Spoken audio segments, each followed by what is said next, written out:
चलो बेटा चलो, कुछ नहीं होगा आपके। हाँ पूर्वी ले लो इसे, ले चलो। अच्छा अच्छा, इसे पानी पिलाओ।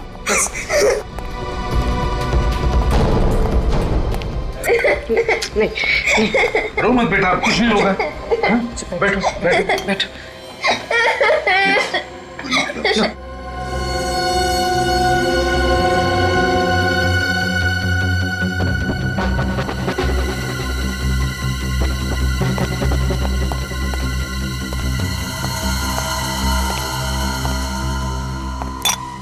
पूछो जरा, देखो कुछ बता दिए क्या? जरा प्यार से। क्या बेटा, क्या हुआ? सर, उस बच्ची पे जो खून लगा है शायद इन लाशों से ही है।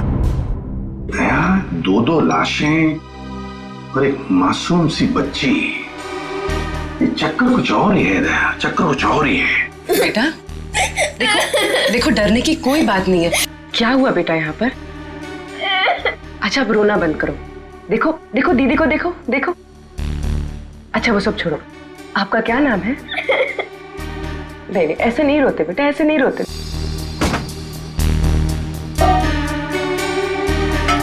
रजन, बाहर जाकर देखो, अच्छी तरह से देखो, देखो कुछ मिलता है क्या? Yes sir. हाँ खूनी ने दोनों हथियार यहीं पे छोड़ा है सर। एक तो ये तार जिससे मनीषा का गला घोटा गया, और ये चाकू जिससे राज का खून किया गया सर। तुम्हें नहीं लगता ये खून किसी जान पहचान वाले ने किया है?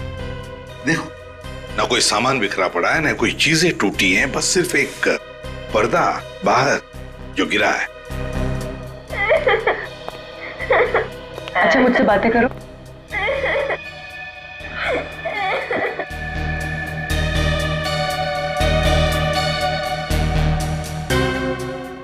सर, शायद खूनी ने हथियार यहीं से उठाया। ये देखिए, सेब पर चाकू से काटने का निशान। हो सकता है खूनी ने फलों को काटने वाले चाकू से राज को मार दिया। तो क्या खूनी यहाँ खून करने के इरादे से नहीं आया था? क्या यहाँ पर इन लोगों के बीच में कुछ बहस हो गई और फिर खूनी ने राज को फल काटने के चाकू से मार डाला? सर किचन में जले हुए कागज के टुकड़े मिले। ऐसा क्या रस था इस कागज में जिसे जलाकर राख कर दिया? सर कहीं वो खूनी इन कागजात के लिए तो नहीं आता यहाँ पे? हो सकता है, इसका राज तो साळुंकी ही बताएगा। विनीत, दोनों लाशों को फॉरेंसिक लैब भेजने की तैयारी करो। नहीं नहीं ऐसे नहीं रोते, ऐसे नहीं रोते बेटा। अरे अरे क्या हुआ बेटा? क्या हुआ? क्या हुआ? कुछ बता। नहीं सर, अभी भी सर नहीं। अरे बहादुर बच्ची है, चलो मत रो।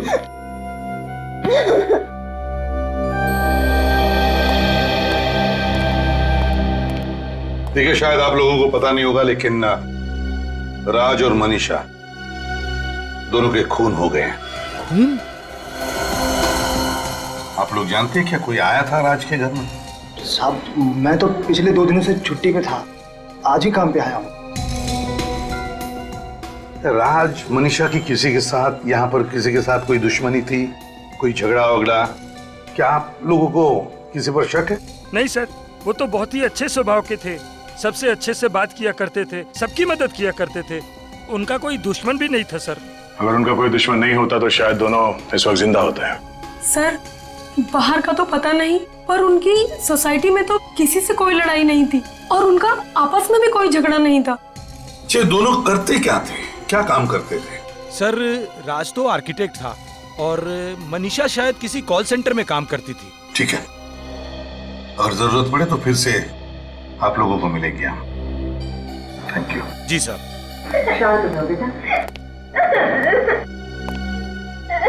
बेटा चलो, कुछ नहीं होगा तुम्हें, कोई कुछ नहीं करेगा, हम लोग हैं ना। अच्छा बताओ हमको, तुम कहाँ रहती हो? तुम्हारा घर कहाँ है बताओगी? सब्र करो आप, नीना को कुछ नहीं होगा, वो जहाँ कहीं भी है ना वापस आ जाएगी। सब्र करो। कैसे सब्र कर लूं? मुझे तो यकीन ही नहीं हो रहा, आज तक वो इतनी देर तक घर से बाहर कभी नहीं हुई। कहाँ चले गए नीना? देख तो फिक्र मत कर, आ जाएगी। कहीं कोई उसे उठा के तो नहीं लेके गया ना मेरी मीना? कहाँ चली गई मेरी नीना? मैंने नहीं बोला। माँ, बाबा, मेरी नीना, नीना, नीना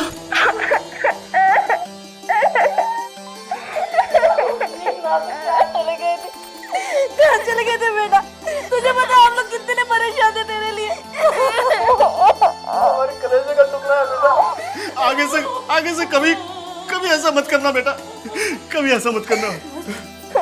बस बेटा, अब नहीं कर।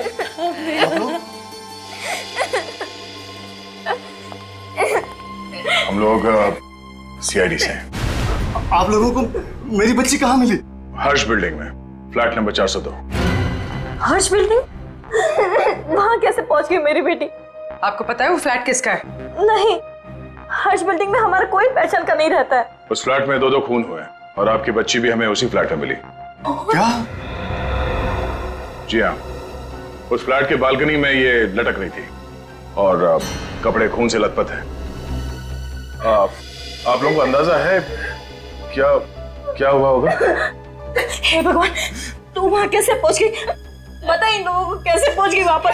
बता, तुझे कौन लेके गया था? क्या हुआ बता ना बेटा, तू कहाँ कैसे गई? तुझे कौन ले गया था? बता ना बेटा। ये क्या पूछे? चुप क्यों है? जवाब दे। एक मिनट रहने दीजिए। अभी कुछ मत पूछिए बच्ची से, सदमे में है वो। हम लोग बाद में आ जाएंगे। बाय नीना बेटा।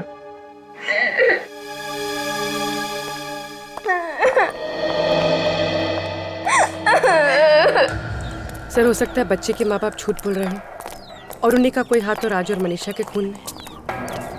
पूर्वी कुछ भी हो सकता है, इन पर नजर रखो। सर,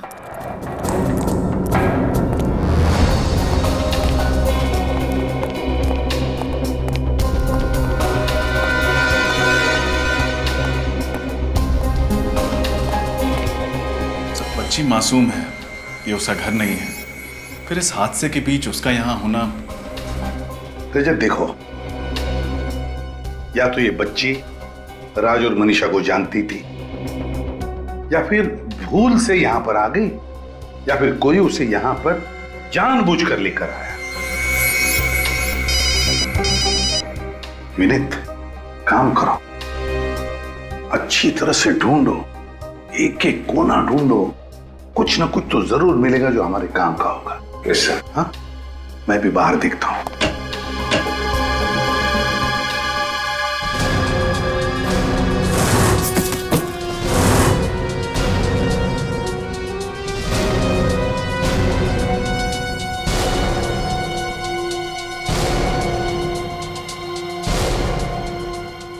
चाय 3 कप। सर, हाँ, पूर्वी का फोन था। बच्चे के माँ बाप का कहना है कि ना तो वो राज को जानते हैं, ना ही मनीषा को, बल्कि उन्हें तो ये भी नहीं पता कि उनकी बच्ची यहाँ पहुंची कैसे। रजत, ये खूनी जो भी है, मुझे तो लगता है राज और मनीषा को अच्छी तरह से जानता था। या तो उनका दोस्त हो सकता है या फिर कोई रिश्तेदार। ये देखो, 3-3 चाय की कप से चाय पीकर गए हैं तीनों लोग। सर, हाँ सर, ये पार्सल मिला है। डीएन कुरियर कंपनी से गगन नाम का कोई आदमी 4:15 बजे से यहाँ छोड़कर गया है। देखो जरा खोलकर, अंदर क्या है।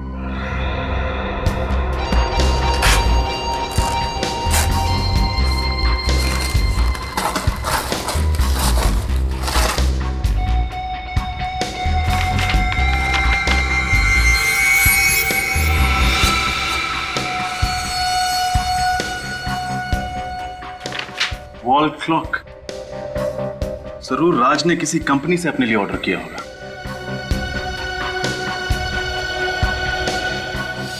इसका एक ही मतलब है कि राज और मनीषा का खून 4:15 बजे के बाद हुआ है।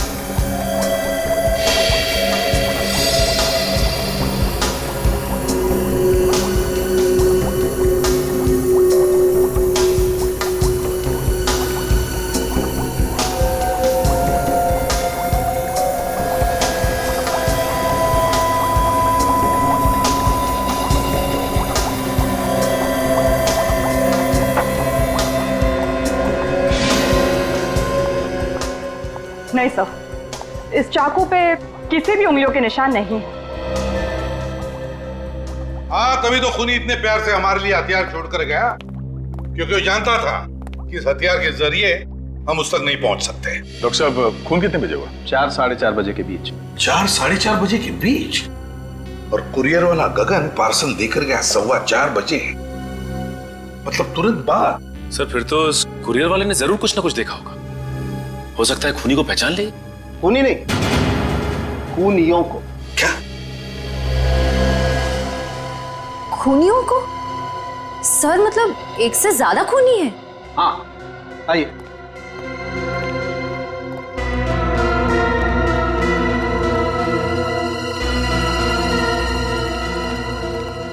बॉस, ये जो 3 चाय के कप आप लोग वहां से लेकर के आए, ये चाय के कप तो यही कहानी कह रहे हैं कि वहां पर एक नहीं शायद 2 खूनी थे। मतलब डीएनए का रिपोर्ट आ गया? हाँ, इस कप में तो मनीषा चाय पी रही थी, लेकिन इन दोनों कप्स में ना तो राज चाय पी रहा था और ना ही वो बच्ची। मतलब 2 लोग थे, शायद एक ने राज को मारा और दूसरे ने मनीषा को। और सड़ंग ये जले हुए कागज के टुकड़े, इनमें कौन सी कहानी लिखी है? बॉस, वही कहानी पढ़ने का काम चल रहा है। तो फिर सड़ंगे जल्दी से कहानी पढ़ ले, जल्दी से पढ़ ले, क्योंकि इन्हीं कागज के टुकड़ों में छुपी है उन खूनियों की पहचान।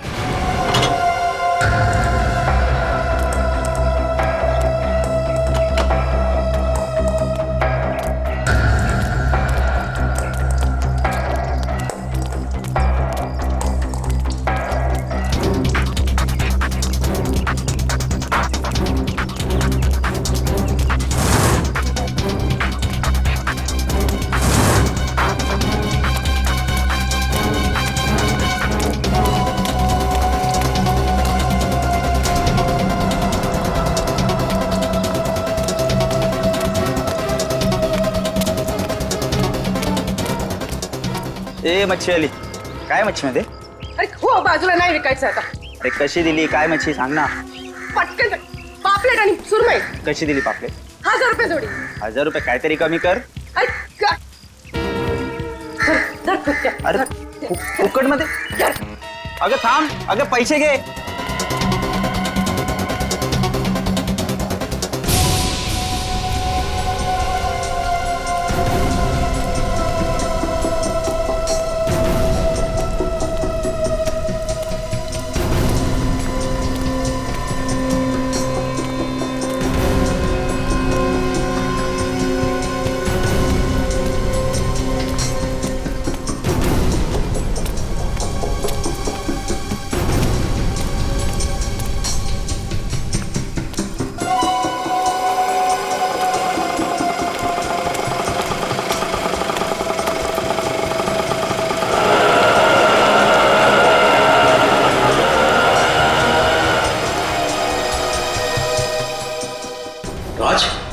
राज तो आज ऑफिस नहीं आया है, उसका फोन भी बंद आ रहा है।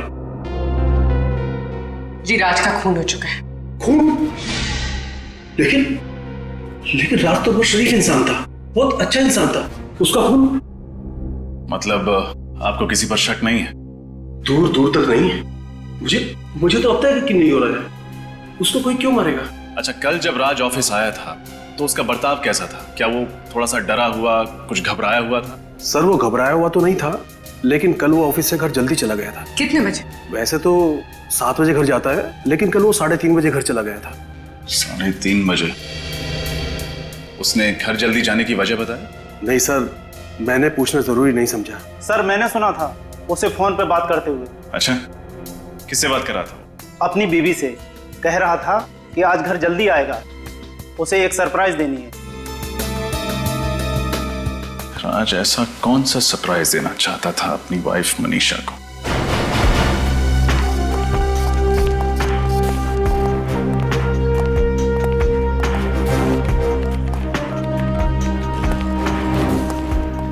आप लोग कौन है? हम लोग सीआईडी से। सीआईडी? क्या बात है सर, कोई खून हो गया है क्या? जी हाँ, आपके ही ऑफिस में काम करने वाली मनीषा का खून हो गया है। What? Oh my God! Manisha को कौन मार सकता है? जरूर उसके पति राज ने मारा होगा। और कौन कर सकता है ये घिनौना पाप? राज ने? आपको ऐसा क्यों लगता है कि ये खून राज ने किया? मनीषा की जिंदगी का एक ही कांटा था और वो था राज। और मनीषा अक्सर मुझे बताया करती थी कि कैसे राज ने उसकी जिंदगी नर्क से भी बदतर बना दी है। लेकिन उनके पड़ोसी तो बता रहे थे कि उनकी लाइफ में कोई प्रॉब्लम नहीं, अच्छी खासी चल रही है लाइफ। और अगर मनीषा को राज ने मारा है तो फिर राज को किसने मारा? क्या राज और मनीषा दोनों का खून हो गया? जी हाँ। आप लोगों को किसी पे शक है? ठीक है, जब तक ये केस सॉल्व नहीं हो जाता आप लोगों से मुलाकात होती रहेगी। Thank you.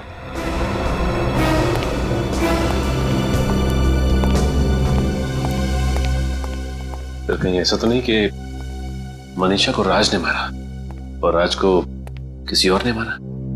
शायद हो सकता है मनीषा को कोई चाहने वाला या उसका बॉयफ्रेंड। सचिन किसने किसको मारा और उस बंद कमरे के अंदर एग्जैक्टली हुआ क्या था, ये तो वो कुरियर बॉय ही बताएगा जिसने वो पार्सल राज तक पहुंचाया।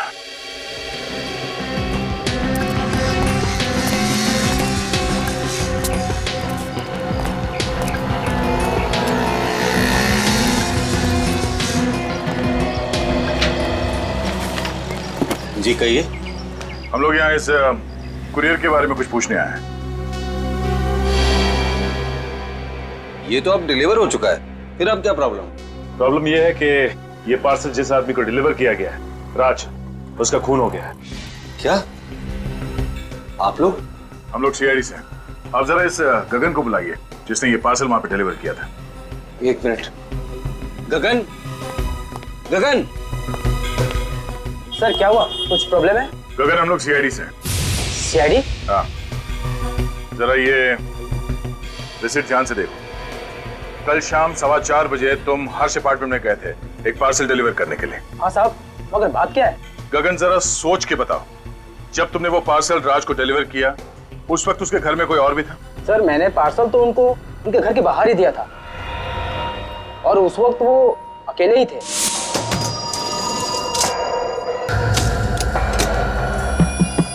मनीषा दरवाजा खोलो। सर मिस्टर राज आप? हाँ अभी तक तो मैं ही हूँ। सर आपका कुरियर।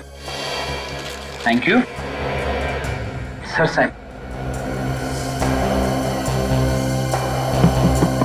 मनीषा दरवाजा खोलो, मैं हूं। मैं भी हर बार भूल जाता हूं कि एक डुप्लीकेट चाबी मेरे पास है।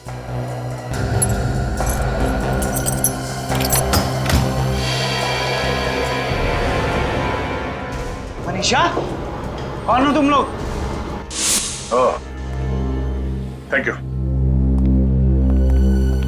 इसका मतलब है जब राज घर के अंदर गया उस वक्त मनीषा और वो दो खूनी घर के अंदर ही मौजूद थे। कुरियर वाले गगन के बयान के मुताबिक जब राज कुरियर का पार्सल लेकर घर के अंदर गया तब तक खूनियों ने मनीषा को मार डाला था। हाँ सर, शायद उन दोनों का मकसद सिर्फ मनीषा को ही मारना था। वो तो राज ने खून होते हुए देख लिया, इसलिए उस बेचारे का पत्ता कट गया। हाँ, और दया, जले हुए कागज के टुकड़े में कोई राज छुपा है जिसकी वजह से मनीषा का खून हो गया। लेकिन क्या क्या हो सकता है वो राज जिसकी वजह से उस बेचारे की जान चली गई? और सबसे हैरानी की बात तो सर ये है कि उस दिन मनीषा को एक भी फोन नहीं आया, उसकी कॉल लिस्ट पूरी की पूरी खाली है। जबकि राज के ऑफिस वालों ने कहा है कि ऑफिस से निकलने से पहले उसने मनीषा को फोन किया था, तो फिर कॉल लिस्ट खाली कैसे हो सकती है? वही तो मतलब सर खूनियों ने जरूर मोबाइल फोन से कॉल लिस्ट मिटा दी होगी। हाँ, कॉल लिस्ट मिटा दी होगी फ्रेडी। जरूर उस कॉल लिस्ट में ऐसा राज था जो मैं खूनियों तक पहुंचा सकता था। सर, हाँ सर ये रही मनीषा के फोन की कॉल लिस्ट। ऑफिस से निकलने से पहले राज ने मनीषा को दोपहर के 3:30 बजे फोन किया था। और ये देखो 3:15 बजे भी कोई इनकमिंग कॉल है लैंडलाइन के नंबर से। हाँ सर ये लैंडलाइन नंबर तिलक नगर के किसी पीसीओ का है और इस नंबर पे मनीषा ने तकरीबन 3 मिनट बात की थी। 3 मिनट बात की थी? तिलक नगर का पीसीओ? तिलक नगर?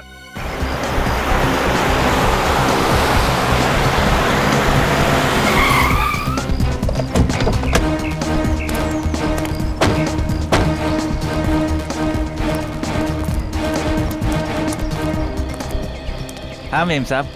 हम सीआईडी से आए हैं, आपसे कुछ सवाल करने हैं। मुझसे? मगर मैंने तो साहब कोई खून होते हुए देखा नहीं है।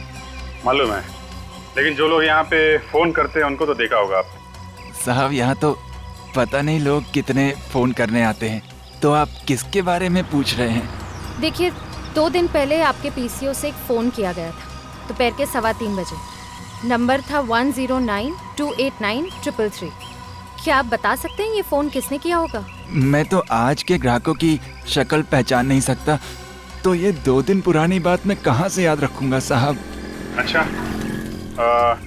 तुमने देखा? कुछ याद है तुम्हें? नहीं साहब, मालिक मुझे 1 मिनट के लिए भी चैन की सांस नहीं लेने देते। ओए ऐसा कर, तू जा इनके लिए 3 चाय लेके आ सामने वाली दुकान से, जा। नहीं, चाय की जरूरत नहीं है। अरे जरूरत है ना साहब, तू जा लेके आ। सुनो। अरे साहब, मैं जानता हूँ कि वो फोन किसने किया था। तो फिर आपने पहले मना क्यों कर दिया? वो जो लड़का मैंने काम पे रखा है ना, है उसके सामने मैं ये राज उजागर नहीं करना चाहता था। राज? कैसा राज? आप जरा वो घड़ी उतारने में मेरी मदद करेंगे प्लीज?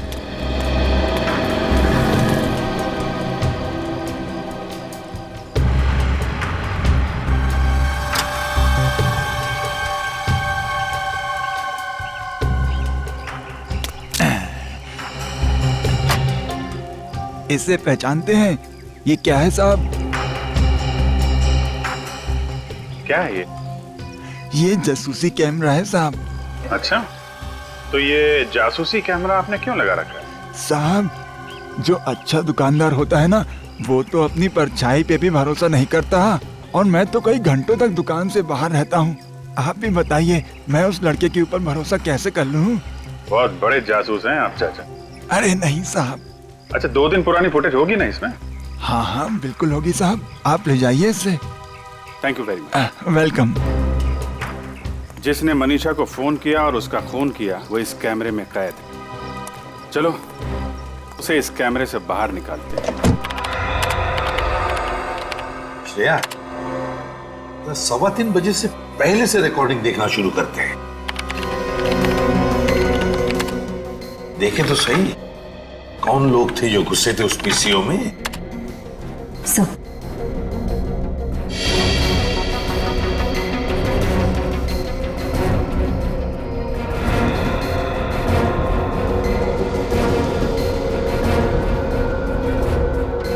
ये है वो दोनों जोड़ीदार जो मनीषा को फोन करने आए थे। पहले फोन किया और उसके बाद घर जाकर उसका खून कर दिया।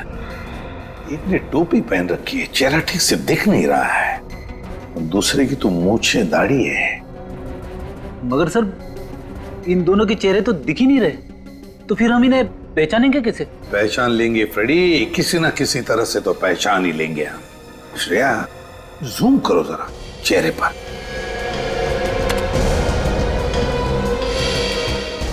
पिक्सलेट हुआ है, फिर भी कुछ तो है।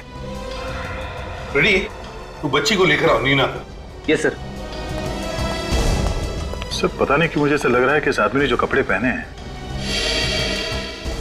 मैंने देखा है कहीं। देखा? कहां पर गया? चलो आओ बेटा। कैसी है बेटा? ठीक है? हाँ। Good good. चलो अब यहां देखो, इस आदमी को देखो गौर से। तुम पहचानती हो इसे? बोलो बेटा, तुमने इन्हें पहले कहीं देखा है? नहीं, मैंने कभी नहीं देखा। चलो कोई बात नहीं। सर, याद है मैंने कहां देखा है? मनीषा के ऑफिस में सर। वहां पे वर्कर्स ऐसे ही यूनिफॉर्म पहन के घूम रहे थे। इसका मतलब है ये आदमी मनीषा के ऑफिस में काम करता है। तो फिर मनीषा का खून करने वाला ना सिर्फ मनीषा का कोई दोस्त या रिश्तेदार था, बल्कि उसके ऑफिस में काम करने वाला साथीदार। सर, आप लोग यहाँ? मनीषा के खूनी का पता चल गया? हाँ, पता चल गया है, इसीलिए उसे पकड़ने यहाँ पे आए हैं। खूनी ऑफिस में है सर? हाँ, इसी ऑफिस में। कौन? तुम्हारे ऑफिस का कोई ऐसा वर्कर जो नीले रंग का यूनिफॉर्म पहनता है। पर वो लोग मनीषा को क्यों मारेंगे? अब ये तो वही बताएंगे। ऐसे जितने भी वर्कर्स हैं यहाँ पे सबको बुलाइए जल्दी। किशोर, एक काम करो, अभी जल्दी जाओ और सारे वर्कर्स को लेकर आओ।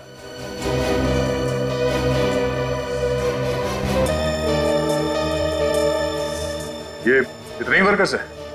कोई गायब तो नहीं है यहाँ से? अरे इनमें राजू और हीरो तो नहीं आए? सर वो शायद गोदाम में है, अपना किशोर लेने गया है उनको। साहब, राजू और हीरो कहीं नहीं मिल रहे हैं साहब। और मिलेंगे भी नहीं, क्योंकि यही वो दोनों हैं जो मनीषा के घर गए थे उसका खून करने के लिए। आप लोग ये बताइए कि इन दोनों का मनीषा से कभी किसी भी बात को लेकर झगड़ा हुआ था? नहीं सर, मनीषा का तो उनसे कोई काम ही नहीं रहता था, फिर झगड़ा क्यों होगा? अच्छा, किसी को पता है ये दोनों राजू और हीरो कहाँ गए होंगे? आप लोग जरा सोच के बताइए, आप में से किसी ने इन दोनों की कोई बातचीत सुनी थी?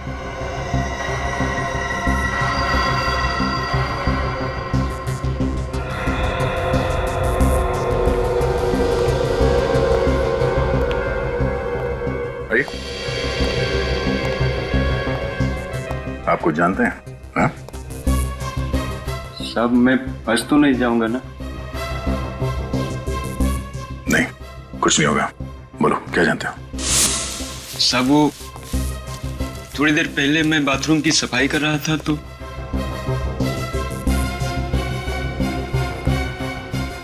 सीआईडी वालों को कैसे पता चल गया हमारे बारे में? नहीं, वो हम तक कभी नहीं पहुंच पाएगा। उनके ऑफिस आने से पहले ही हम यहाँ से 9-11 हो जाएंगे।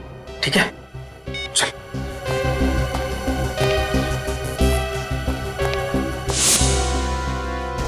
9-11 नहीं, सारी गिनती भूल जाएंगे वो दोनों। कहाँ रहते हैं लोग? क्रांति चौल। क्रांति चौल।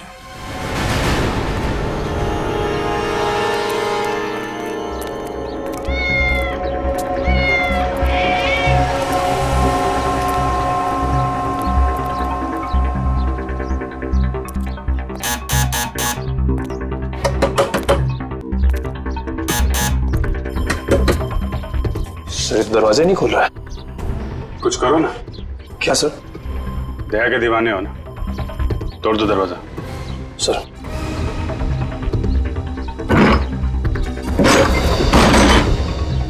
ओह नो,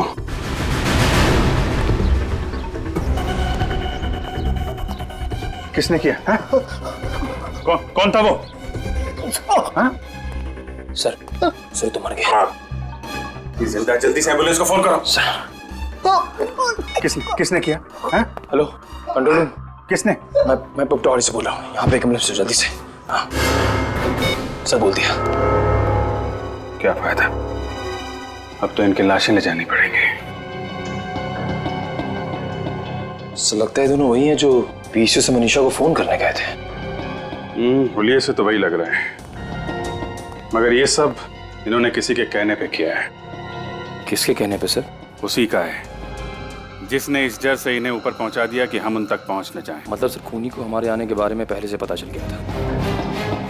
मगर पता कैसे चला?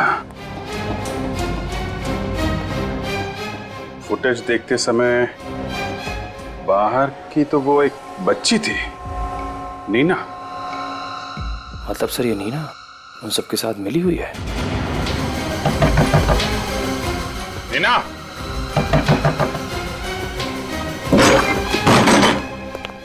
नीना, ऊपर जाके देखो। सर। नीना, नीना,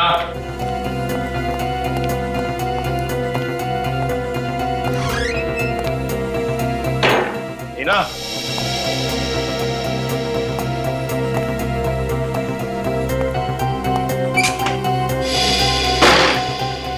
नीना,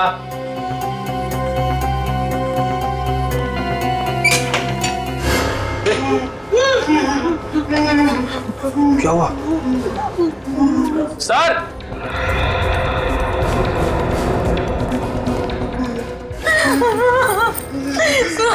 नहीं पता हमारी नीना का क्या है? कुछ नहीं होगा।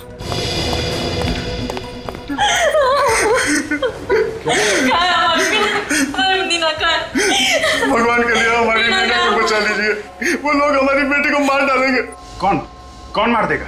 हम लोगों को भी नहीं पता, हम लोगों ने उन्हें पहली बार देखा है। कितने लोग थे?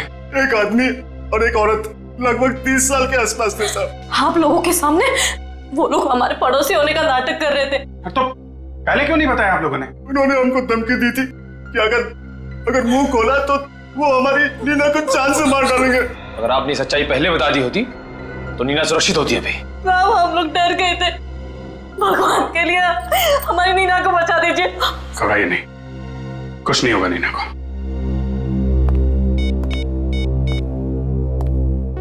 पूर्वी, तुमने उस औरत के बारे में बताया था ना जो नीना को स्कूल छोड़ने गई थी? उसके बाद वो ऑटो से गई थी ना? पता करो उस ऑटो वाले ने उसे कहां पर छोड़ा था।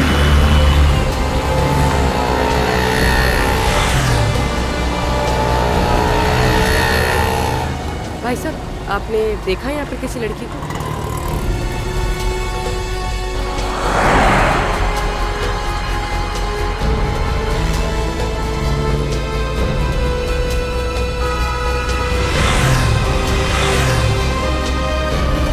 सर कुछ भी नहीं मिला, कुछ पता नहीं चला। चलो आगे देखते हैं, इन ऑटो वालों से पूछ लेते हैं। कहाँ गया? भाई साहब ये अरे भाई साहब चिंता मत करो, आपको जहाँ भी जाना होगा मैं आपको छोड़ कर आऊंगा। पर सुनो तो हमारी बात। अरे साहब मैं आपको कब से देख रहा हूँ कि आप एक एक रिक्शे वाले के साथ मगजमारी कर रहे हो। अरे साहब बैठो ना, मैं मीटर डाउन करता हूँ ना। तुम्हें क्या लगता है कोई ऑटो वाला सीआईडी वाले को मना करेगा? आप सीआईडी से हैं?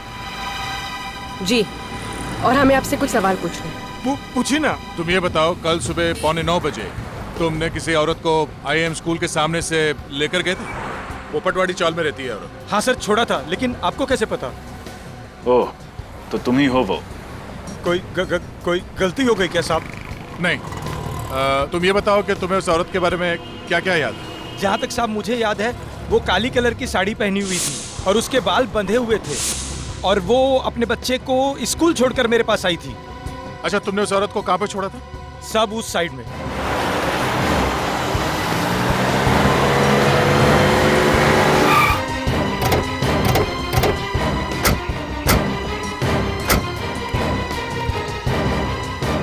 साहब हाँ, यही वो जगह है जहाँ मैंने उस औरत को छोड़ा था साहब। यहाँ पे? हाँ यहाँ पे। सर मनीषा के ऑफिस के बाहर? इसका मतलब है राजू और हीरू के अलावा कोई और भी चालबाज इसमें मिला हुआ है, राज और मनीषा के खून में। चलो तुम यहीं पे रुको। इन दोनों के अलावा और कोई काम वाली बाई नहीं है यहाँ पर? नहीं, यहाँ पे तो यही दोनों काम करती है। मगर सर इनमें से तो वो नहीं है। ओह, मतलब वो औरत कोई काम वाली बाई थी ही नहीं। काम वाली बाई के भेष में कोई और ही आई थी यहाँ पे। तुम पहचान लोगे ना उसे? हाँ सर। यहाँ तुम्हारे ऑफिस में स्टाफ में जितने भी मेंबर्स हैं सबको यहाँ बुलाओ। लेकिन सर सभी लोग तो यहीं पे। पक्का कोई छूट तो नहीं रहा? अरे हाँ सर, यहाँ पे मनोज और सुहाना नहीं है। मनोज और सुहाना? इसका मतलब है वो बच्ची नीना के घर में जो पड़ोसी थे वो कोई और नहीं, मनोज और सुहाना ही थे। इन दोनों का फोन नंबर चाहिए हमें। मैं आपकी बात कर रहा था उससे।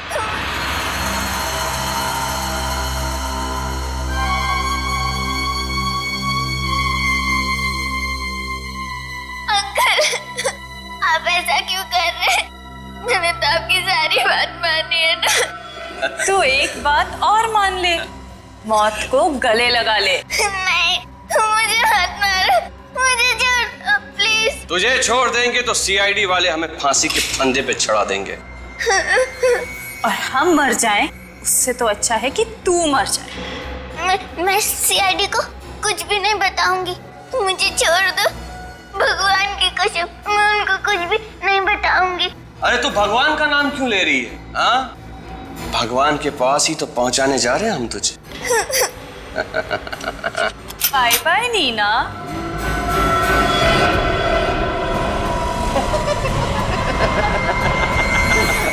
मेरी मत मारो।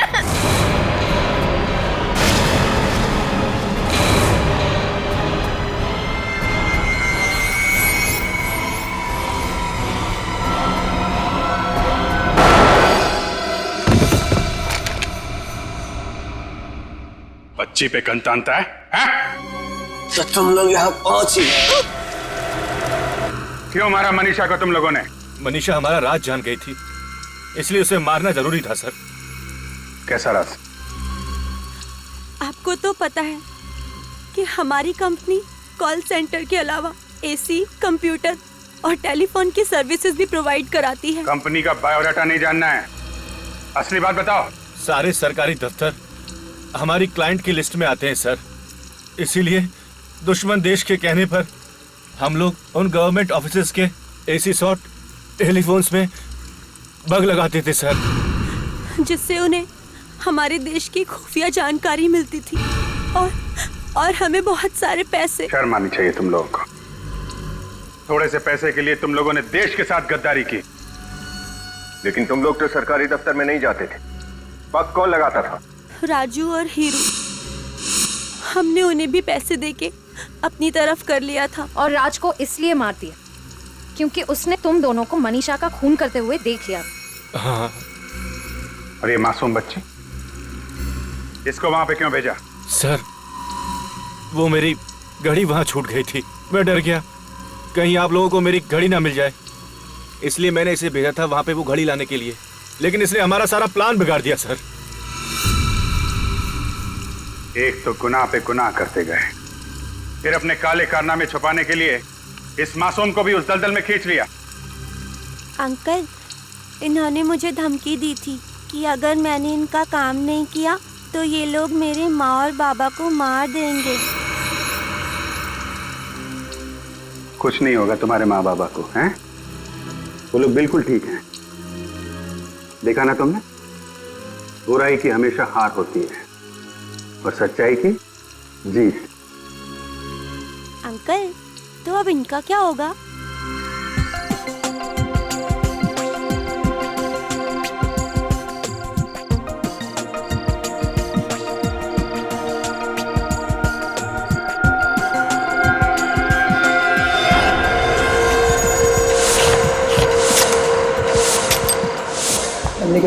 इसमें क्या है? ओके। अरे शर्मा जी, ये क्या? मेरे पिताजी कहते थे जिसका ग्लास खाली उसका जग खाली। अरे सुनो, सर को ड्रिंक सर्व करो। थैंक यू मासी जी, थैंक यू। Enjoy yourself. या और बताओ कैसे चल रहा है? Mansi, happy birthday. Thank you. अच्छा, ये बताओ मानसी, आज तुम कितने साल की होगी? देखो, मेरे पिताजी कहते थे कि औरत से उसकी उम्र और आदमी से उसकी नहीं पूछी जाती है। Enjoy yourself. अरे मानसी, अरे मैडम, केक काटना है या नहीं? कमाल के हॉस्टल तुम दोनों पति पत्नी। और ये अर्नव कहाँ है? एक्चुअली बस वो स्टडी रूम में कुछ अर्जेंट काम कर रहे हैं, उसे खत्म करते ही वो बस आते ही होंगे। Enjoy yourself.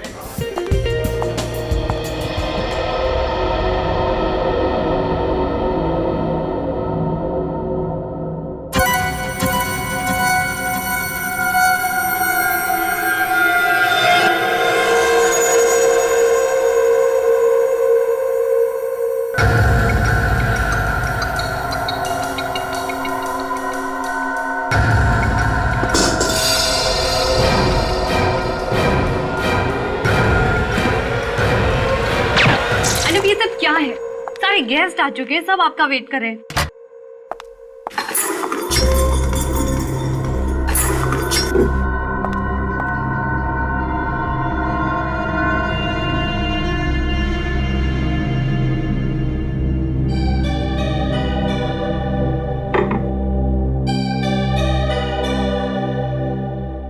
Arnav,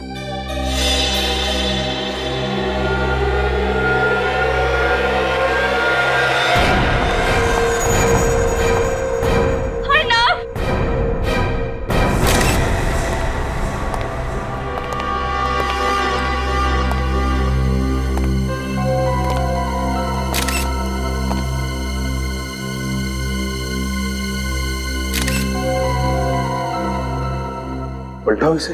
my God, अभिषेक बिल्कुल करीब से चेहरे पे गोली चलाई है। इसका चेहरा तो बिल्कुल बिगड़ गया है। सर किसी ने भी गोली चलने की आवाज नहीं सुनी, साइलेंसर लगा के फायर किया गया है।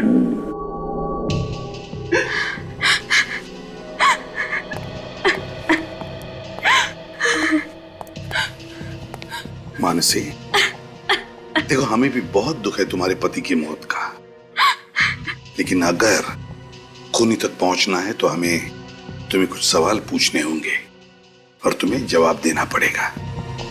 क्या तुम जवाब दे पाओगी? जी सर। अच्छा मानसी बताओ, कौन कर सकता है ये? किसी पर शक है तुम्हें?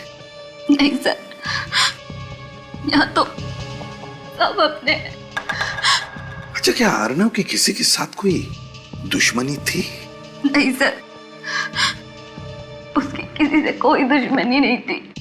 अच्छा, जब सब लोग हॉल में थे तो अर्नव यहाँ क्या कर रहे थे?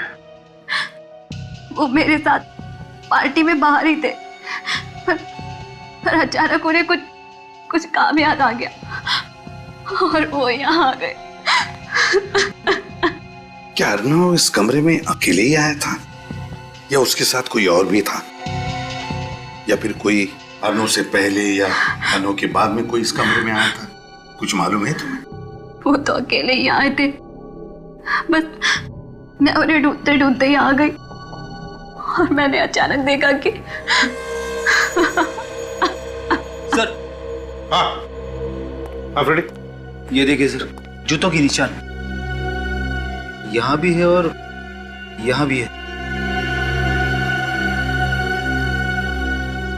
हाँ, मतलब खून इस खिड़की से अंदर आया है। हाँ, यहीं से आया है, लेकिन अगर यहाँ से आया है तो फिर सिक्योरिटी गार्ड ने तो देखा होगा उसे। फ्रेडी, सिक्योरिटी गार्ड को लेकर आओ। Yes sir.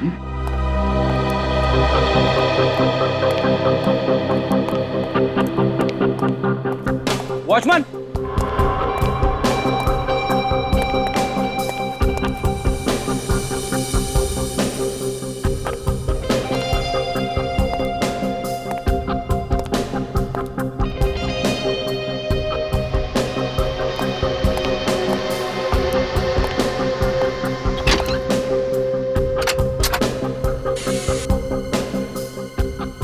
सर। हाँ, तिजोरी खुली हुई है, चाबी लगी हुई है, अंदर कुछ कैश नहीं है और अंदर सिर्फ ये कपड़े जैसी कोई चीज है। क्या है ये? अरे ये तो पेंटिंग है अभिजीत, ये देखो, फटी हुई पेंटिंग।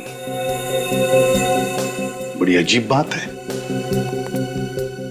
तिजोरी खाली और उसमें सिर्फ एक फटी हुई पेंटिंग। चक्कर क्या है? मानसी, एक बात बताओ, क्या तुम लोग अपनी तिजोरी में कुछ रखते नहीं थे क्या? नहीं सर, तिजोरी में तो हमेशा पैसे रहते हैं और चाबी भी अर्नव के पास रहती थी।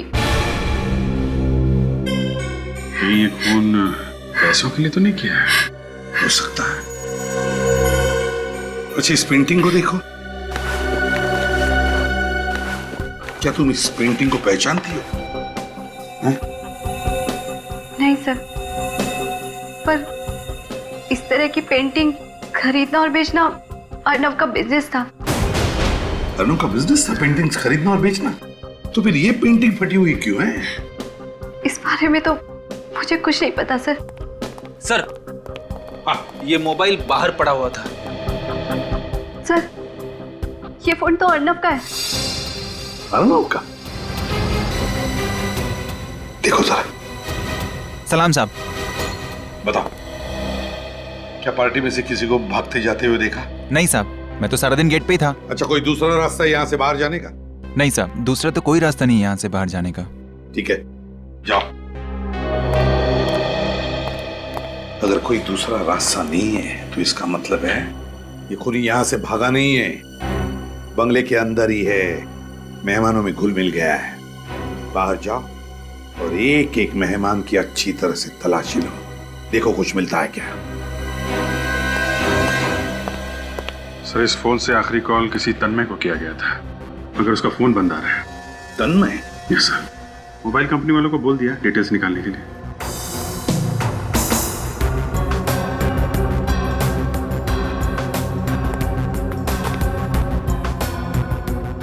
मनसी एक बात बता, क्या तुम किसी तन्मय को जानती हो?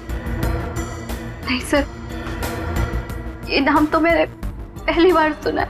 अच्छा, क्या पार्टी में से कोई बीच में बाहर गया था या कोई बाहर जाके वापस आया, कुछ मालूम है तुम्हें? सर बाकी सब तो यही थे, पर प्रमोद सर, प्रमोद पार्टी के बीच से गायब हुआ था सर।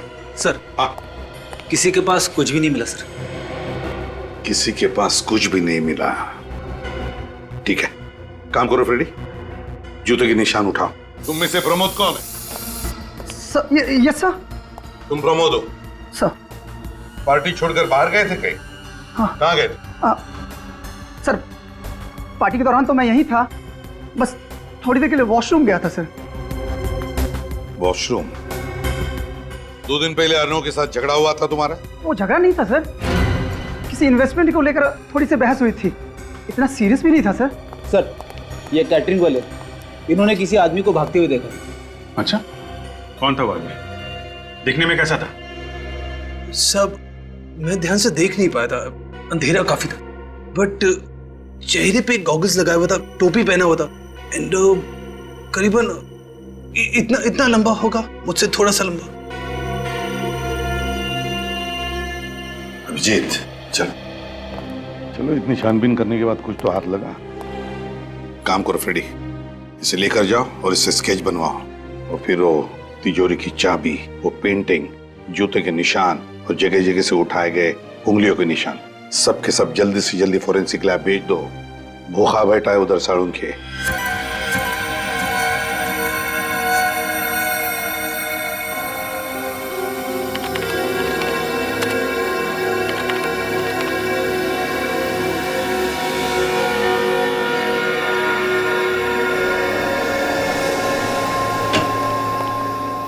सबको एक दिन मिट्टी में मिलकर के ऊपर ही जाना है सालू के, इसलिए मिट्टी चेक कर। ऊपर पापी लोगों को जगह नहीं है साड़ून के, तू यहीं पे बता दे। अबे चिढ़ता क्यों है? तू पापी नहीं है। आजा जल्दी से बता दे क्या मिला है तुझे।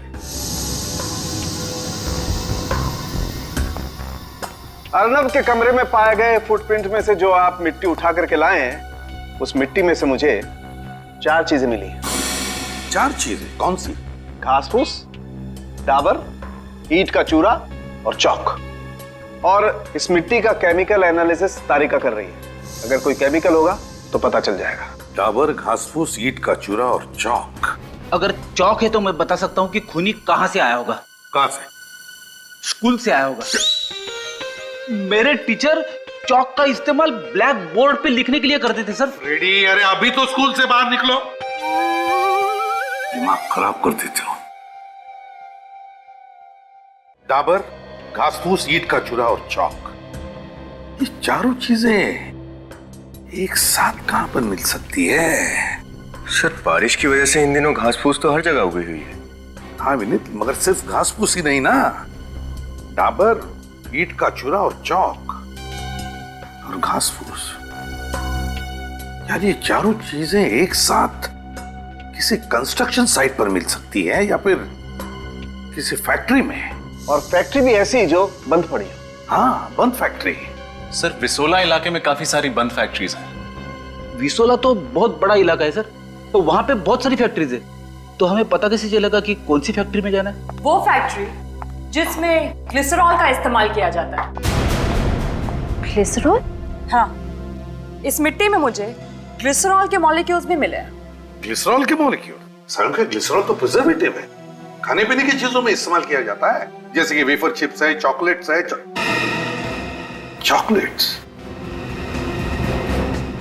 चॉकलेट्स और विसोला। विसोला में चॉकलेट्स की फैक्ट्रीज हैं। यस सर, उनमें से 4-5 फैक्ट्रीज बंद भी पड़ी। सचिन, विसोला जा और पता लगा। और इस तन्मय के बारे में क्या पता चला?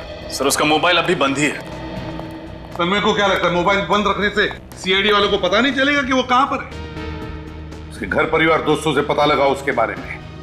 पूरी कुंडली निकालो इस तन्मय की, पूरी कुंडली। Yes sir. और वो फटी हुई पेंटिंग किसी आर्ट एक्सपर्ट को दिखाओ। हो ना हो ये पेंटिंग ही हमें उस खूनी तक पहुंचाएगी।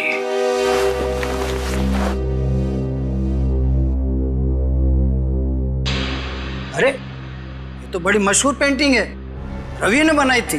नाम सुना है रवि का? सॉरी, नहीं। बहुत मशहूर पेंटर था वो। करीब करीब 30 साल पहले बनाई थी उसने। आपको कहां से मिली है? जिस आदमी का खून हुआ उसके घर पर मिली। अच्छा ये बताओ कि आज की डेट में इस पेंटिंग की कीमत क्या होगी?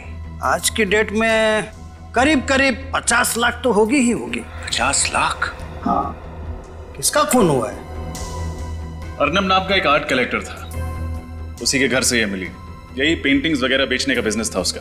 अरे पेंटिंग बेचने खरीदने वाले को तो करीब करीब सबको ही मैं जानता हूँ, लेकिन ये अर्नब नाम का तो कभी मैंने सुना ही नहीं। अच्छा एक बात बताओ, जब इस तरह की इतनी महंगी पेंटिंग बेची या खरीदी जाती है तो सबको पता चल जाता होगा? हाँ ऑफ कोर्स। तो आप बता सकते हैं कि आखिरी बार ये पेंटिंग किसने खरीदी थी? ये पेंटिंग मेरा ख्याल है कोई नरेंद्र नाम के आदमी को बेची थी। बहुत पैसे वाला है, लंदन में रहता है। तो फिर ये पेंटिंग यहाँ इंडिया में कैसे आई? यही तो मुझे भी ताज्जुब हो रहा है कि ये पेंटिंग इंडिया में, और वो भी अर्नब नाम के आदमी के घर में कैसे आई। हो सकता है अर्नब ने ये पेंटिंग चुरा ली हो। चुराने का कोई फायदा नहीं, ये पेंटिंग तो नकली है। हाँ नकली पेंटिंग? हाँ। मतलब अर्नब नकली पेंटिंग्स बेचता था? हाँ सर, जरूर उसने किसी को ये नकली पेंटिंग बेची होगी और बदला लेने के चक्कर में उसने अर्नब का खून कर दिया। हाँ विनीत, सबसे पहले ये पता करना होगा कि अर्नब ने ये नकली पेंटिंग बेची किसको थी। सचिन, पिछले चॉकलेट फैक्ट्री का मालिक क्या नाम है उसका? Mister Raghav sir. सर ये राघव के बारे में हमने सब कुछ पता कर लिया, सारी जानकारी मिल गई है सर। ये राघव का कोई भी कनेक्शन नहीं है अर्नब से। इस एरिया में आखिरी चॉकलेट की फैक्ट्री है, देखिए यहाँ क्या पता चलता है। अरे हम लोग सीआईडी से। अजय इस फैक्ट्री का मालिक कौन है? साहब ये फैक्ट्री अब कहाँ रही? ये तो बंद हो गई है। फिर भी कोई तो मालिक होगा ना इस जगह का। हाँ साहब, वो गगन जी हैं। उस दिन पार्टी में गगन नाम का कोई भी मेहमान नहीं था। इस गगन के साथ कोई और पार्टनर है यहाँ? हाँ साहब है ना, वो प्रमोद सेठ हैं और कभी कभार आते भी हैं। ये प्रमोद था सर। अच्छा? हाँ सर, जब अर्नब की मौत हुई तब प्रमोद हॉल में नहीं था, गायब था। और कुछ दिनों पहले इस प्रमोद की अर्नब के साथ किसी बात को लेकर बहस हुई थी। इस प्रमोद से मिलना पड़ेगा। प्रमोद, सीआईडी आपसे मिलने आई है।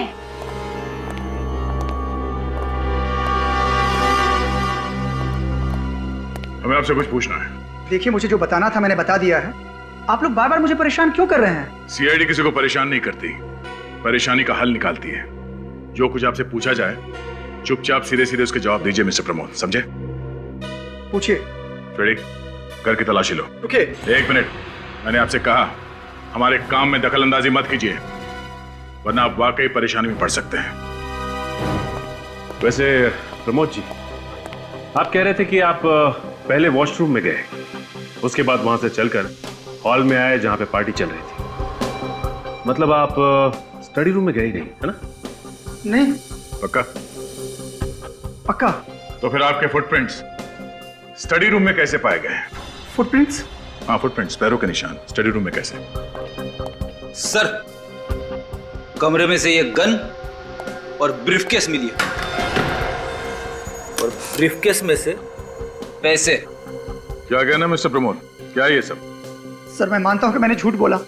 मैं वॉशरूम का बहाना करके अर्नब के स्टडी रूम तक गया था सर। मतलब आपको पहले से ही पता था कि अर्नब स्टडी रूम में? नहीं सर, मैं जब हॉल की तरफ जा रहा था तो खिड़की में मैंने अर्नब को देखा। और उसी खिड़की से तुम अंदर घुसे, उसे गोली मार दी और फिर चुपचाप वहां से बाहर निकल गए, क्यों? नहीं सर, मैंने अर्नब को नहीं मारा सर। तो फिर क्या करने गए थे उसके कमरे में तुम? हाँ? मैं तो ये पूछने गया था सर कि मुझे उसने नकली पेंटिंग क्यों बेची। तो उसने क्या कहा? जवाब ही नहीं था सर उसके पास, फ्रॉड कहीं का। उसके बाद मैंने उससे अपने पैसे मांग लिए सर। और उसने पैसे देने से इनकार कर दिया, है ना? हाँ सर, मैंने उससे धमकाया, पुलिस में जाने की बात की, कोर्ट में केस करने की बात कही, तब जाकर सर वो ढीला पड़ा। फिर उसने मुझे पैसे दिए और मैंने पेंटिंग वहीं फाड़ कर फेंक दिया सर, ताकि वो किसी और को धोखा ना दे सके। और फिर उसी खिड़की से तुम बाहर आए, बैग को जाके गाड़ी में रखा और पार्टी में आके शामिल हो गए। हाँ सर, मैंने अर्नब को नहीं मारा सर। मुझे मेरे पैसे मिल गए, मैं अर्नब को क्यों मारूंगा सर?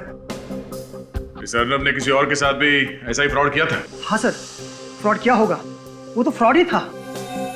और हाँ, जब मैं अर्नब के स्टडी रूम में घुस रहा था तो मैंने उसको फोन पर किसी से बात करते हुए सुना।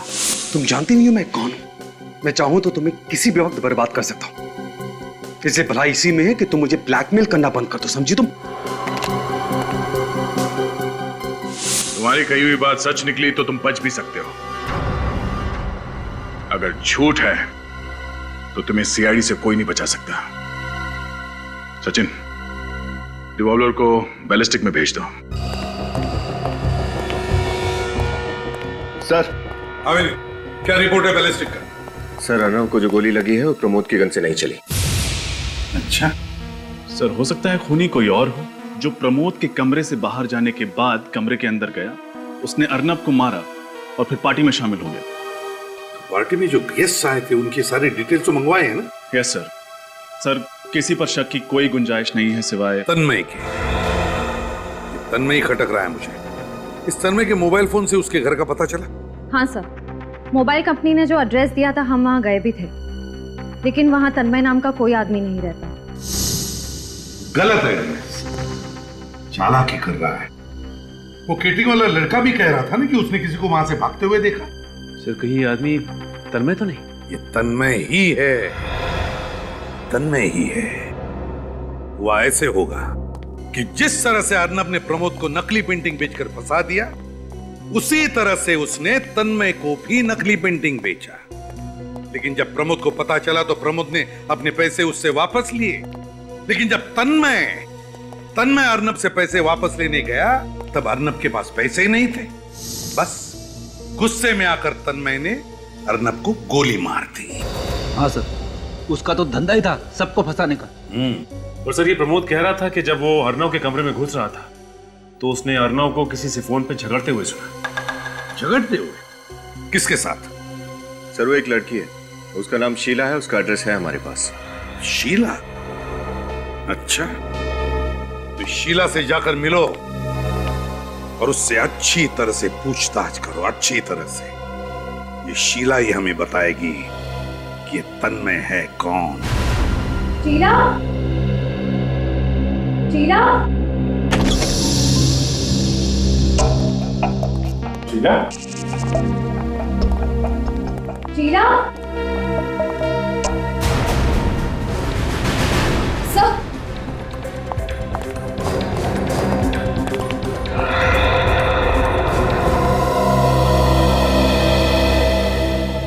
सर, एक बात समझ में नहीं आ रही है। ये शीला अर्नव को ब्लैकमेल कर रही थी। अब ना अर्नव रहा ना शीला, दोनों ही मर चुके। इसका मतलब कोई तो है जो अर्नब और शीला दोनों को अपने रास्ते से हटाना चाहता था। और वो जो कोई भी है रजत, शीला उसे अच्छी तरीके से जानती थी। ये देखा, दोनों कप में चाय है, मतलब वो दोनों यहाँ बैठ के चाय पी रहे थे। फिर किसी वजह से शीला किचन की तरफ गई होगी तो उस आदमी ने पीछे से गोली मार दी। चेक करो घर को अच्छी तरीके से। सर, कमरे में से ये मोबाइल मिला है। अच्छा, कॉल लिस्ट चेक करो। सर, काम नहीं कर रहा, डेड है। सर, ये डिवोर्स पेपर्स देखिए। शीला किसी गौरव की पत्नी थी। इन पेपर्स पे कोर्ट की मोहर नहीं लगी है, मतलब डिवोर्स प्रोसीडिंग अभी चल रही है, डिवोर्स फाइनल नहीं हुआ है। गौरव,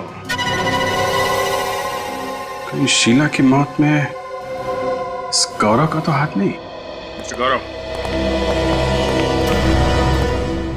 हम लोग सीआईडी से हैं। सीआईडी? जी कहिए। कहेंगे आप, पूछेंगे हम। सचिन, रेडी, घर की तलाशी लो। बट मैंने किया क्या है? अपनी पत्नी का खून। क्या?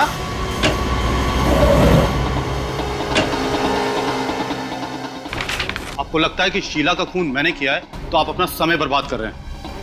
हमारा समय बर्बाद होने की चिंता आप मत कीजिए। आपकी जिंदगी बर्बाद ना हो जाए, आप उसकी चिंता कीजिए। हमारे बीच झगड़े होते रहते थे और छोटे बड़े झगड़े तो हमेशा मियाँ बीवी के बीच चलते रहते हैं। छोटे छोटे नहीं, बड़े बड़े झगड़े होते तो तुम दोनों के बीच में, तभी तो डिवोर्स लेने वाले थे। जी? क्या मैं डिवोर्स का कारण जान सकता हूँ? उसका कारण ये है, ये देखिए सर,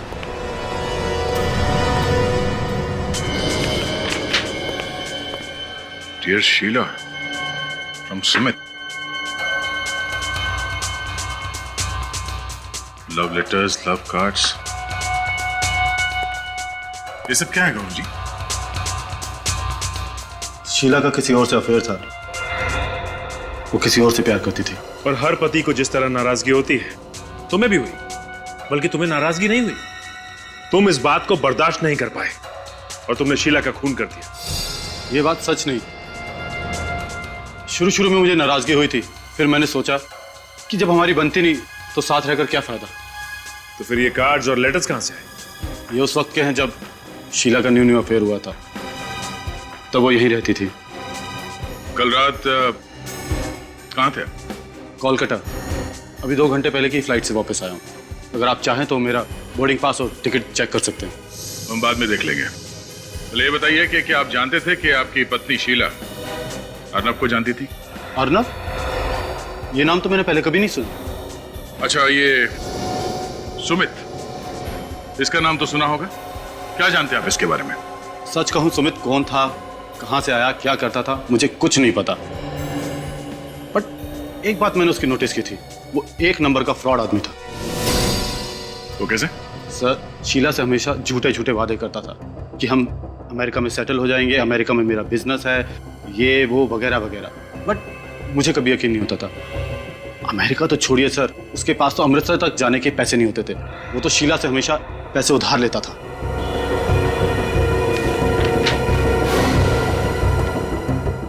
सुमित सच बोल रहा है या फिर ये गौरव? ये तो सुमित से पूछताछ करने के बाद ही पता चलेगा।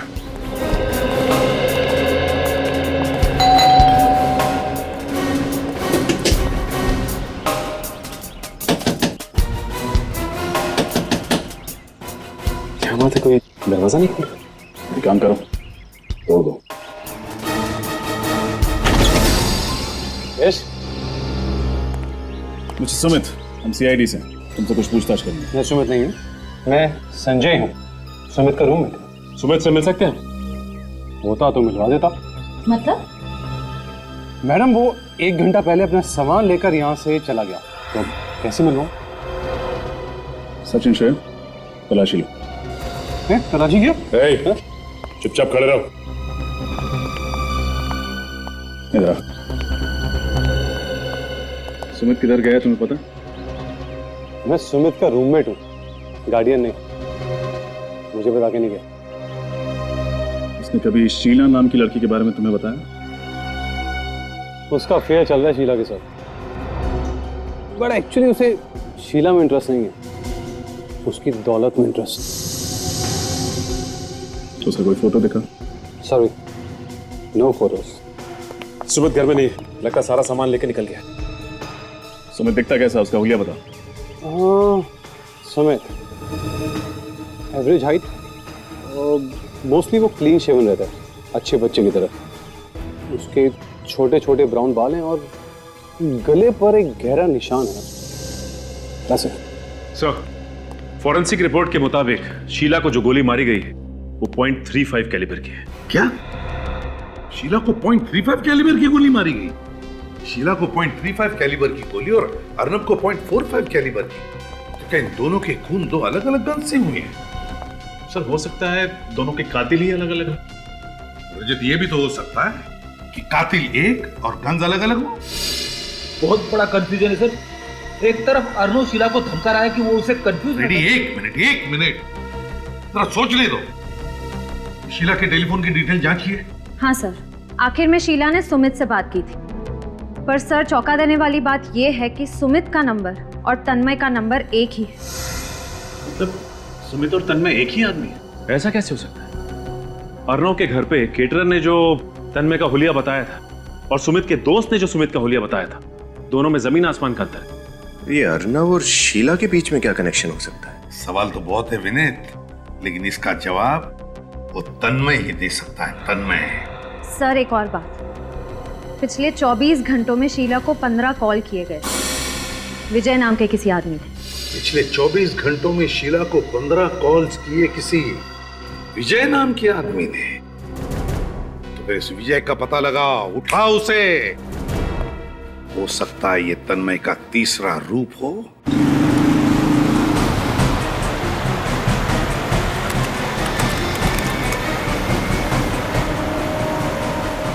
सर ये विजय तो हाईवे की तरफ भाग रहा है। लगता है इस शहर से भागने की तैयारी में है। तो हम भी उधर ही चलते हैं। एक बार वो शहर से बाहर भाग गया तो उसे पकड़ पाना मुश्किल होगा। सर मुझे लगता है कि ये विजय और तन्मय एक ही आदमी है और दूसरे फोन से ऑपरेट कर रहा है। एसीपी साहब भी यही कह रहे थे। ये आदमी भेस बदलने में माहिर है, अपना मर्डर वेपन, अपनी गन भी बदलते रहता है। तो एक फोन नंबर बदलना उसके लिए कौन सा मुश्किल है? सर ये विजय रुक गया। कहां पे? यहां से करीब 1 किलोमीटर दूर। अभी देखता हूं उसे।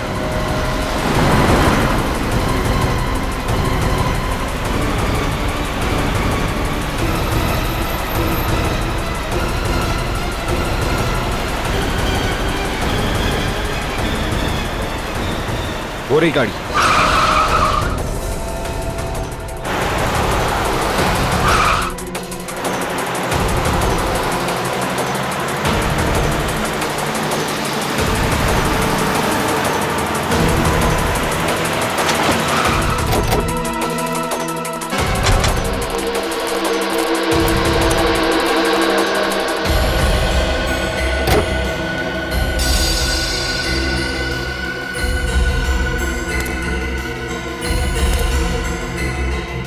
चाबी अंदर ही लटकी हुई।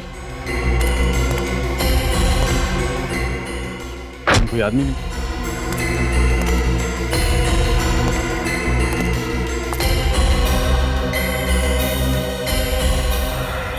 अरे उधर कोई गिरा हुआ है।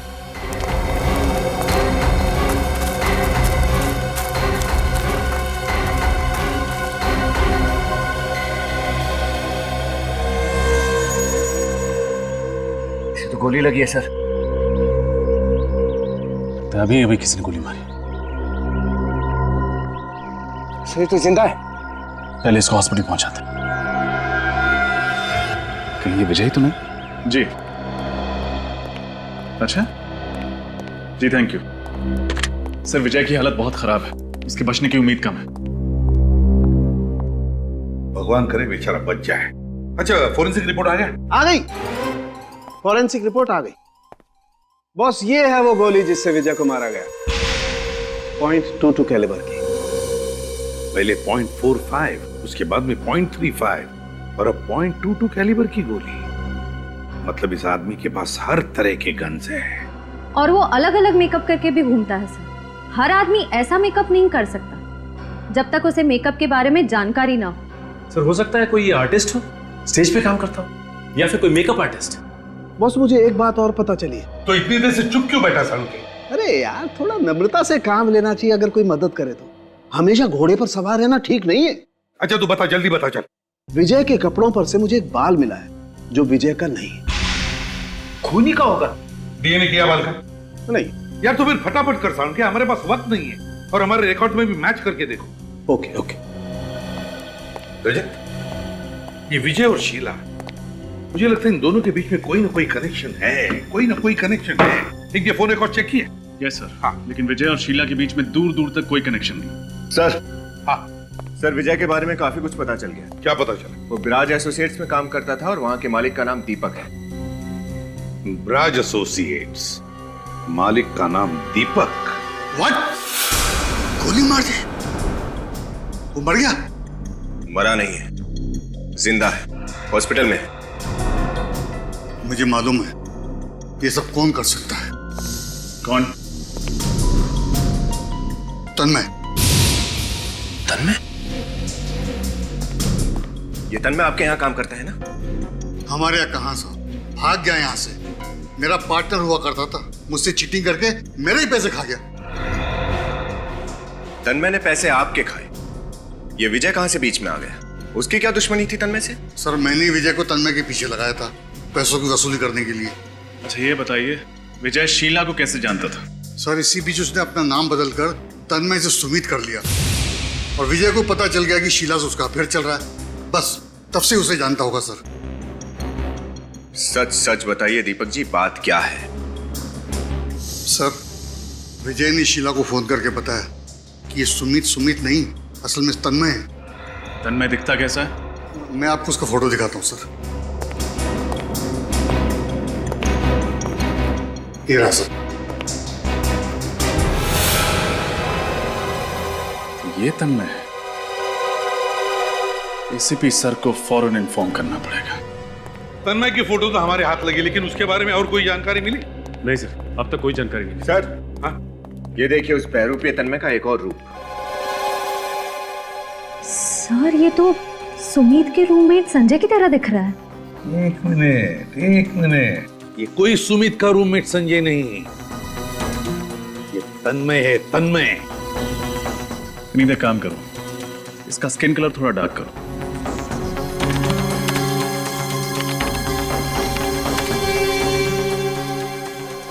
अब इसके बाल ठीक करो, इसके स्पाइक्स हटा दो।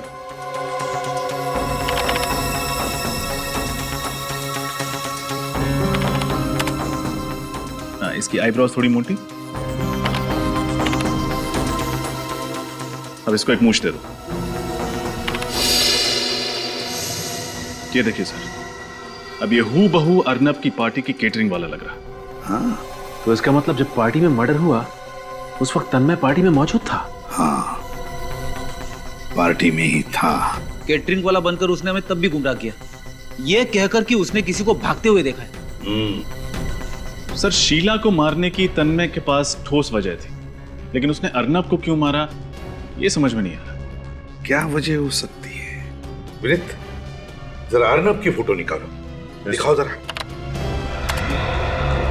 अब तन्मय की फोटो उसके बाजू में ही लगाओ। अब सब लोग ध्यान से देखो इन दोनों फोटो को, देखो क्या दिखता है। ये क्या सर, तन्मय अर्नव की तरह दिख रहा है? Exactly, फ्रेडी, दिख नहीं रहा है, बल्कि एक ही है वो, एक ही अर्नव। मतलब अर्नव ने खुद को ही मार दिया? नहीं फ्रेडी, अर्नव ने खुद को नहीं मारा। जरा सोचो, विजय के कपड़ों पर से जो बाल मिला उसकी डीएनए रिपोर्ट और अर्नव की डीएनए रिपोर्ट काफी मिलती जुलती है। इसका एक ही मतलब है कि विजय का खून अर्नव के किसी रिश्तेदार में से ही किसी ने किया है। तो जब एक काम करो, इस ब्रज एसोसिएट्स के मालिक दीपक को फोन करो और उससे पूछो कि क्या तन्मय के किसी रिश्तेदार को जानता है क्या उसके बारे में कुछ जानता है क्या? Yes sir. अब समझ में आया उस आदमी के चेहरे पर इतनी करीब से गोली क्यों मारी, उसका चेहरा तहस नहस क्यों किया। वो इसलिए कि कोई उसे पहचान न सके। सर हाँ, दीपक का कहना है कि तन्मय का एक चचेरा भाई है राहुल, जो बिल्कुल उसकी तरह दिखता है, वही कद वही नाक नक्शा। ओह, अब आया सारा खेल समझ में। राहुल तन्मय की तरह दिखता है, तो तन्मय ने राहुल को अर्नब बना दिया और उसे मार डाला ताकि लोगों को लगे कि अर्नब मर गया है, और अब खुद तन्मय राहुल बनकर आजाद घूम रहा है। अच्छा, ये दीपक राहुल का पता जानता है? यस सर, वो राहुल का पता जानता है, क्योंकि 1 साल पहले राहुल उसी की ऑफिस में नौकरी करता था। बस फिर देर किस बात की, उठाओ इस अर्नब उर्फ तन्मय को और पहना दो हथकड़ियां।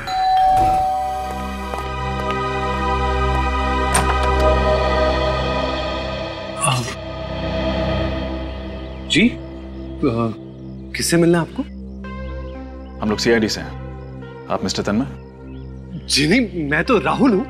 अच्छा, एक्चुअली हमें तन्मय से मिलना है, जरा बुलाइए उसे। तन्मय यहाँ नहीं है, मैं अकेला रहता हूँ यहाँ पर।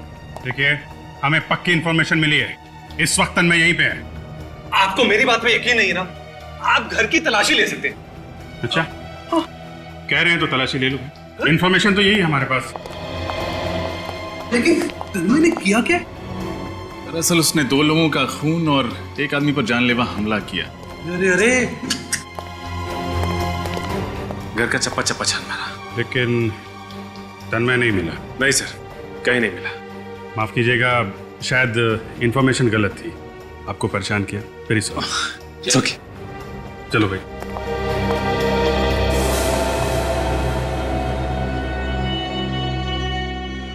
लगते तो यही है। हाँ सर, बुरा मत मानिएगा, कहीं आप ही तन्मय तो नहीं है? ये आप क्या कह रहे हैं? आपकी शक्ल तन्मय से काफी मिलती जुलती है। वो एक्चुअली हम लोग कजन है ना, तो अच्छा, आपको अगर मेरी बात पे यकीन नहीं है तो ये लीजिए, मेरा ड्राइविंग लाइसेंस चेक कर लीजिए, या मेरा पैन कार्ड या पासपोर्ट। आप चाहे तो मेरा डीएनए टेस्ट करा सकते हैं। नहीं, उसकी कोई जरूरत नहीं है। एक्चुअली आपकी शक्ल बिल्कुल मिल रही थी, इसलिए सॉरी आपको डिस्टर्ब किया, वेरी सॉरी। है ओके।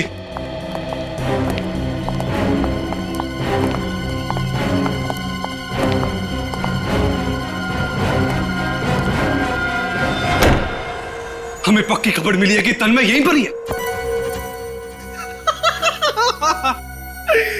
ढूंढते रह जाओगे सबके सब, क्योंकि राहुल को तो मैं मार चुका हूं, और सारे documents, driving licence, PAN card, passport, hospital details अब मेरे हो चुके हैं। तन्मय अभी एग्जिस्ट ही नहीं करता, इसलिए मेरे खिलाफ कोई सबूत ही नहीं है। और कोई मेरा कुछ भी नहीं बिगाड़ सकता।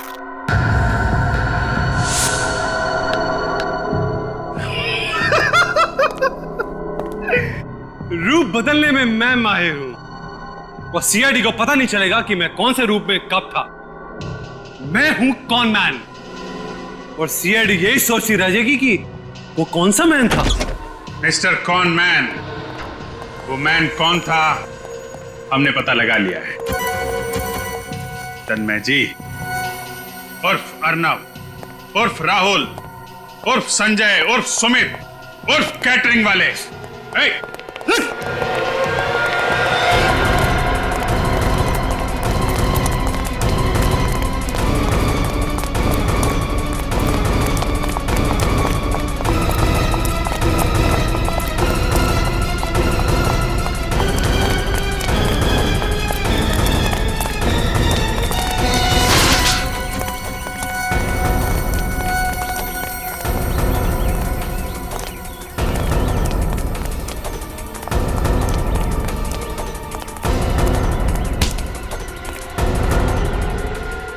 बहुत भाग लिया।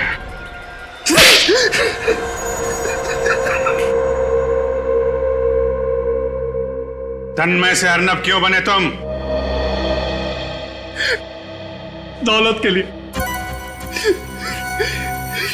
मेरे मानसी की करोड़ों की दौलत के लिए अर्नब बनकर उससे शादी की। और सुमित क्यों बने तुम? मैं सुमित बनकर शीला की जिंदगी में आया, उसे प्यार का झूठा नाटक किया, क्योंकि मैं जानता था कि उससे डिवोर्स के बाद अपने पति से ढेर सारी दौलत मिलने वाली है। लेकिन जब तुम्हारे एक्स बिजनेस पार्टनर मिस्टर दीपक ने तुम्हारी पोल खोलने के लिए विजय को तुम्हारे पीछे लगाया, तब तुम्हें खतरा महसूस हुआ।